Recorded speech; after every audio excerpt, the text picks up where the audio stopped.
नरेंद्र मोदी ने एक बहुत बड़ा हुक्म जारी किया है क्योंकि मामलात बड़े खराब हो चुके हैं। Operation Ganga, 4 union ministers to fly to neighbouring nations of Ukraine to coordinate evacuation of Indian students. 4 union ministers को भेजा है उन 4 ममालिक के अंदर रहने के लिए ताकि कोऑर्डिनेट किया जा सके।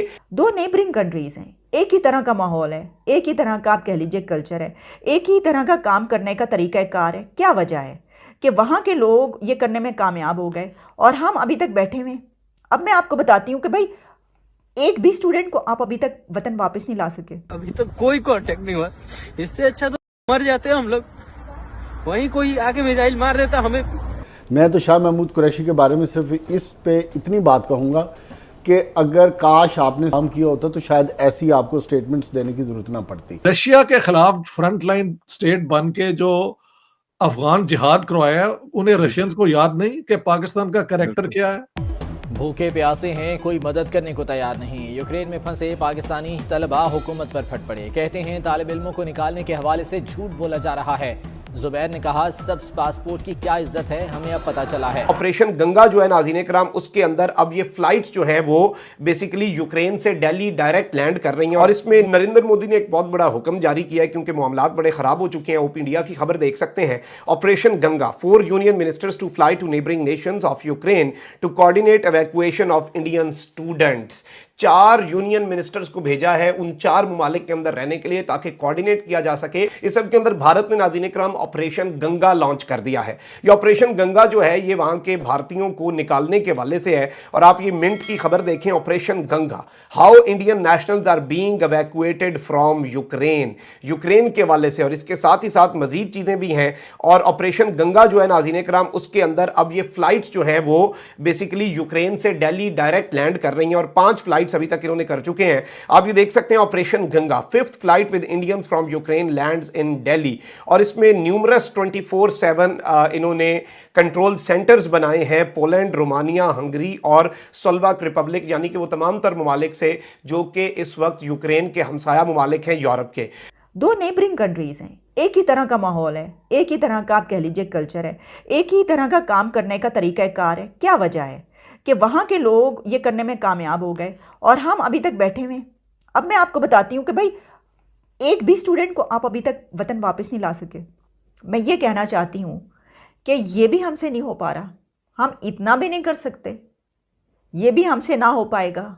इतना निकम्मापन, ये मैं किस हवाले से बात करी हूँ, आगे चलकर हम इसी पर बात करेंगे।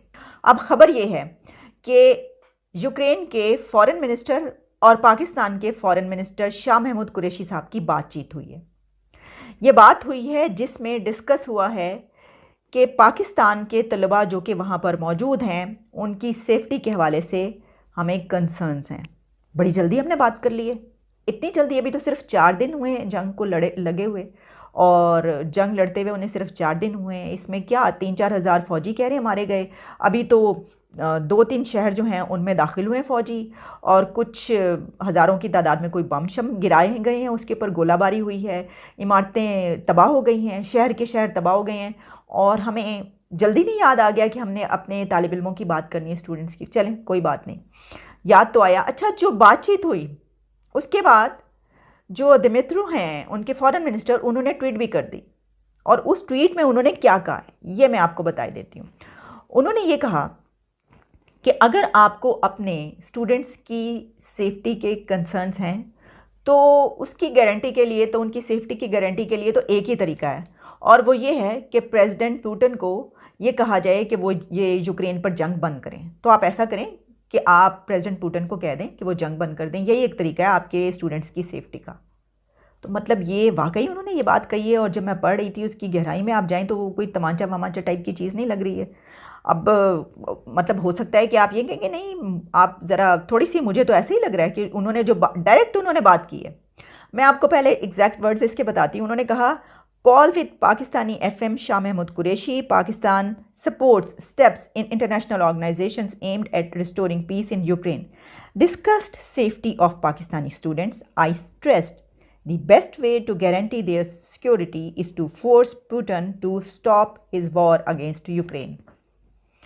तो क्या वो इनडायरेक्टली ये कहना चाह रहे थे कि भाई जिस दिन ये जंग हमारे ऊपर लगाई गई, लागू की गई, उस दिन आप ही लोग तो वहाँ पर मौजूद थे, तो आप आपकी 1 घंटे की मुलाकात जो है वो 3 घंटे की मुलाकात में हो गई, तो क्या आपने उनको ये नहीं कहा कि भाई ये ना करें? देखिए ना, मतलब उनसे अब हम ये कह रहे हैं, एक तो मैंने वही कहा कि बहुत जल्दी हमें याद आ गया, तो चलो खैर याद आ ही गया, तो उसके बाद उनका जवाब देखिए, मैं ये देख रही थी, मैंने कहा क्या जवाब उन्होंने ये कहने की कोशिश की है कि आपके तो इतने गहरे ताल्लुकात हो गए हैं उनसे कि आप उस दिन वहाँ पर मौजूद थे जिस दिन हमारे ऊपर बम गिराए जा रहे थे, उसकी आपने जो आपका विज़िट था वो आपने कैंसिल नहीं किया, उसके बाद भी जब उन्होंने ऐलान कर दिया जंग का फिर भी आप वहाँ पर मौजूद रहे, और उसके बाद आपने उनसे 1 के बजाय 3 घंटे मुलाकात की है, तो आपने उस वक्त उनसे अपने स्टूडेंट्स की बात नहीं की, उनको ये नहीं कहा कि आप ये कर रहे हैं जंग, तो हमारे तो लोग वहाँ पर हैं, उनका क्या बनेगा? तो उन्होंने कहा अभी भी वक्त है, मतलब मुझे तो ऐसे ही लग रहा है, उन्होंने कहा कि भाई अभी भी वक्त है, और एक ही तरीका है इसका गारंटी अगर आपको अपने स्टूडेंट्स की चाहिए, और वो ये है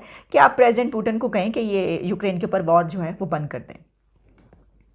अब मुझे नहीं पता कि आगे से शाह महमूद कुरैशी साहब ने इनको क्या जवाब दिया होगा, लेकिन जो भी जवाब दिया होगा मेरा ख्याल है कि इसका कोई जवाब होगा ही नहीं, लाजवाब हो गए होंगे वो ये सुनकर। एक तरफ तो हमें, जिस तरह मैंने कहा, चलें अल्लाह अल्लाह करके कॉल हुई, बातचीत हुई, और ये नज़र आया, और पाकिस्तान की तरफ से जो ये एक बात कही गई, तो ऑब्वियसली हमारा तो स्टैंड ही वो है कि होना चाहिए, किसी भी न्यूट्रल कंट्री का वही होना चाहिए, लेकिन न्यूट्रल नहीं भी हम नज़र आ रहे तो तब भी हम यही कहेंगे ना कि भाई हम नहीं चाहते कि जंग हो। दूसरी तरफ एक और ट्वीट हुई है, और वो ट्वीट किया है Russian embassy in Delhi, Russian embassy की तरफ से ट्वीट किया गया है, और उसमें अप्रिशिएट किया गया है कि यूएनएससी के लिए जो वोटिंग हुई थी वहाँ पर रशिया को कंडेम करने के लिए फ्राइडे को, उसमें इंडिया ने एब्सटेन किया। तो इस स्ट्रेटजी को और इंडिया के इस स्टैंड्स को जो रशियन एम्बेसी है इंडिया में, उसने इसको अप्रिशिएट किया और इसको ट्वीट भी किया। अब आप जानते हैं कि ये जो यूएनएससी में यानी यूनाइटेड नेशन सिक्योरिटी काउंसिल में फ्राइडे को वोटिंग हुई थी, वो रशिया को कंडेम करने के लिए हुई थी कि रशिया को कंडेम किया जाए और उनको कहा जाए कि फौरी तौर पर ये जंग बंदी करें, इसको जंग को रोकें, और ये रशिया गलत है, अग्रेसर है, ऑपरेसर है। अगर आप हमारे चैनल पर नए आए हैं तो हमारे चैनल को सब्सक्राइब कर लें और बेल आइकन को प्रेस कर दें ताकि हमारी तमाम नई वीडियो सबसे पहले आप ही को मिल सके। हमारे वीडियो को लाइक कर लें, और अगर आपको शेयर